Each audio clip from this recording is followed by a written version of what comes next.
5 বছর ধরে শূন্যের খোঁচা খেতে হয়েছে। যে কোনো বিতর্ক সভায় বিপক্ষ দলের কেউ না কেউ কটাক্ষ করেছেন। সেই শূন্যের কেড়েও 26-এর নির্বাচনে কাটালো বামেরা। 21-এর নির্বাচনে শূন্য পেয়েছিল কংগ্রেসও। এবার তারাও আসন পেয়েছে। আবার হুমায়ুন কবির নতুন দল খুলেই চমক দিয়েছেন। ভাঙড়ে নিজের আসন ধরে রেখেছেন আইএসএফ-এর নওশাদ সিদ্দিকী। সব মিলিয়ে তৃণমূল এবং বিজেপি ছাড়া কারা কারা জিতলেন এবারের বিধানসভা নির্বাচনে? এবারের নির্বাচনে একাই লড়েছিল কংগ্রেস। ভোটের কয়েক মাস আগে কংগ্রেসে ফিরে আসেন মৌসম বেনজির নূর। কংগ্রেস এবার মালদা, মুর্শিদাবাদ এবং উত্তর দিনাজপুরে কেমন ফল করে সেদিকে তাকিয়েছিল সকলেই। কিন্তু মালদায় ছাপ ফেলতে পারল না কংগ্রেস। তাদের মুখ রক্ষা হলো মুর্শিদাবাদে। কংগ্রেস 2টি আসন পেয়েছে, 2টি মুর্শিদাবাদ জেলায়, ফরাক্কা এবং রানীনগর। ফরাক্কায় কংগ্রেসের টিকিটে জিতেছেন মোতাব শেখ এবং রানীনগরে জিতেছেন জুলফিকার আলী।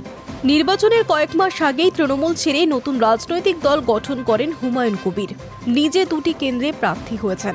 রাজ্য জুড়ে 150-র বেশি আসনে তার দল আমজনতা উন্নয়ন পার্টি প্রার্থী দিয়েছে। বাকি প্রার্থী জেতেনি। তবে ডবল ধামাকা দিলেন হুমায়ুন।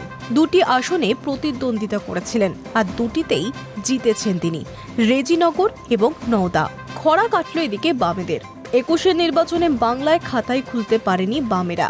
গত 5 বছরে এই নিয়ে অনেক কটাক্ষ শুনতে হয়েছে। এবার কয়েকটি আসনে বামেরা ভালো ফল করতে পারে বলে জল্পনা ছিল, তা অবশ্য হয়নি। তবে মুখ রক্ষা হয়েছে মুর্শিদাবাদে। ডোমকলে জিতেছেন সিপিএম প্রার্থী মোহাম্মদ মোস্তাফিজুর রহমান। 21-এর নির্বাচনে নতুন দল গঠন করেছিলেন আব্বাস সিদ্দিকী। সেই আইএসএফ-এর টিকিটে ভাঙড়ে জিতেছিলেন নওশাদ সিদ্দিকী।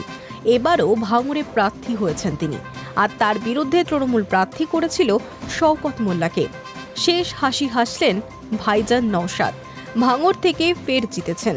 সব মিলিয়ে বিজেপি এবং তৃণমূল ছাড়া 6টি আসন পেয়েছে অন্য দলগুলি, যেখানে 21-এর নির্বাচনে বিজেপি এবং তৃণমূল ছাড়া একমাত্র নওশাদ জিতেছিলেন। Hi news network.